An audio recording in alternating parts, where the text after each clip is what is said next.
എടോ ഈ അടിക്കുമ്പോൾ നല്ല സാധനം മേടിച്ചടിച്ചൂടെ? സർക്കാർ സീല്, സർക്കാർ ജോലി, സർക്കാർ വെള്ളം, ഇത് സിസ്റ്റമാറ്റിക് ആയിട്ടുള്ള ഒരു പ്രോസസ് അല്ലേ? വേണമെങ്കിൽ താവരനെ അടിച്ചോ. എനിക്ക് വേണ്ട, വെറുതെ ലൈഫ് കളയാനായിട്ട്.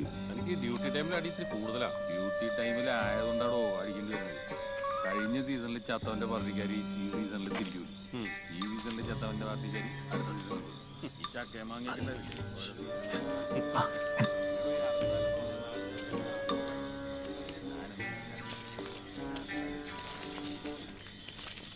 രണ്ട് പോലീസുകാരവിടെ മദ്യപിച്ചോണ്ടിരിക്കുക. നിങ്ങൾ നോക്കി കണ്ട് സൗകര്യം പോലെ ചാടിക്കോ. എന്തേലും പ്രശ്നം ഉണ്ടെങ്കിൽ ഞാൻ സിഗ്നൽ തരാം.